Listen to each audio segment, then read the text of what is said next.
Ұйқы. Өміріміздің 1/3 осы миымыз бен денеміздің ғажайып күйінде өтеді. Өзіміздің ұйқы позамызға қаншалықты мән береміз? Қалың бұқара ең жақсы поза оң жақпен жату, етпетінен жатуға болмайды, арқамен жатса көп қорылдайды деген сияқтыларды білу мүмкін. Бірақ бұл өзін 21 ғасырдың адамы деп есептейтіндер үшін аз. Осы жағдайды түзету үшін ең негізгі 3 ұйқы позасын толығырақ қарастырайық, олардың жақсы мен жаман жақтары, денсаулыққа әсеріне баға берейік. Бұл видеода ұйқының психологиялық аспекттері, қалай ұйықтаған адам қандай мінезі деген сұрақтардың жауабы болмайды. Олар интернетте толып тұр, керек болса қарарсыз. 3 негізгі ұйқы позасы ретінде арқамен жату, бір жақпен жату, оның ішіне оң жақ пен сол жақты жеке-жеке қарастырамыз және етпетінен жату. Ең алдымен арқамен жатуды қарастырайық, себебі көпшілікке, әсіресе мойны, белі ауыратын, артрит сияқты аурулардан зардап шегетіндерге бұл ең тиімді поза болып табылады. Пайдалы жақтарына келер болсақ, біріншіден шалқалап жатқанда мойын, бел, жалпы арқаға түсетін күш азаяды да бұл жігіттердің босаңсуына жол ашады. Осы позада және де омыртқан табиғи кейіп сақталады. Сол үшін күні бойы еңкейіп жұмыс жасайтын, телефонды көп қарайтын, компьютер алдында ұзақ отыратын адамдар таңдау қажет. Екіншіден, ұйқыдан тұрған соң асқазаны қыжылдап ауыратындар үшін, яғни гиперхлоргидриядан зардап шегетіндер үшін бұл позадан пайдалы жағын алып қалуға болады. Асқазан неге қыжылдайды? Оң жақпен жатқанда асқазан сөлі өңешке түседі де ауызға қышқыл дәм келеді, қыжылдап ауырады. Ал асқазан сөлі тұрғанмен қышқыл, тіпті оның пашы 4 немесе 5. Мол ет жеген соң 1-2-ге дейін түсуі де мүмкін. 1-2 паш дегеніміз күшті қышқылдардың, күкірт қышқыл сияқты қышқылдардың пашы. Тұрмыстағы сірке қышқылының өзі пашы 4-5 болады. Осыдан ақ асқазан қышқылының қаншалықты күшті екенін көруге болады. Бұл позадан пайдалы жағын алып қалу үшін өңешті асқазаннан биіктеп қойып жату керек, яғни биік жастыққа жату қажет. Сонда жердің тартылыс күшінің әсерінен қышқылы өңешке түспейді, түспеген соң қыжыл тудырмайды. Асқазан қыжыл тақырыбына алда тағы да келеміз. Үшіншіден, бетіңізге безеу не әжім түсуіне алаңдайтын адамдарға таптырмас поза. Себебі етпетінен бір жақтап жатқанда бетіңіздің жастыққа ысуы мүмкін.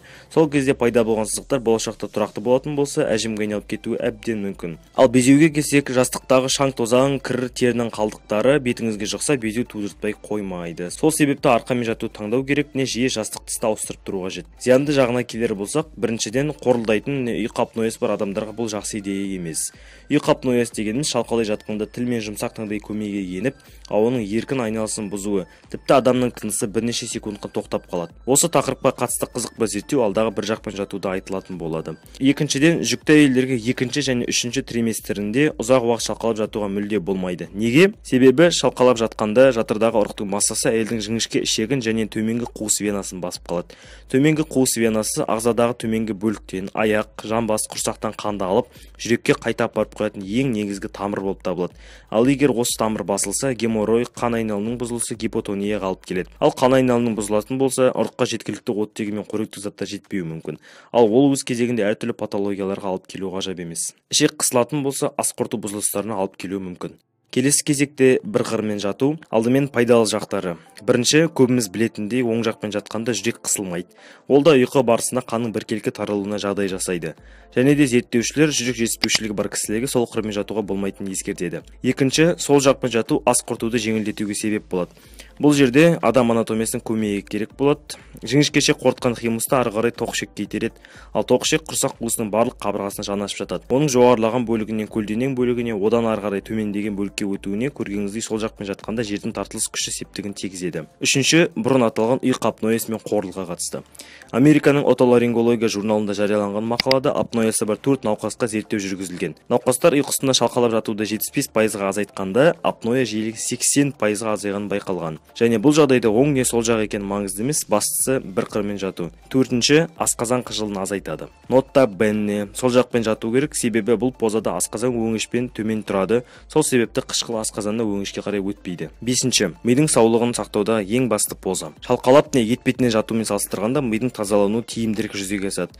Ал ол өз кезегінде бұл мидың тазалану Альцхеймер, Паркинсон ауруы сынды патологиялардың рискін азайтуға қажет. Алтыншы, жүкті әйелдерге кеңес берілетін бірден-бір поза. Әсіресе сол жақпен жату плацентаға мол қан келуін, бүйректің еркін жұмыс жасауын және сол арқылы қанды жақсы тазартуын қамтамасыз етеді. Ал тазарған қанның онсыз гипоксия жағдайына жатамайтын ұрыққа мол қажеті бар. Бір қырмен жатудың қандай жағымсыз жақтары бар? Біріншіден, әжімне безеу түсуінің рискін көбейтеді. Бұл да алдында аталған болатын. Екіншіден, бір қырмен жату астында қалған қолдың қысылып қалуына, ұйып қалуына себеп болады.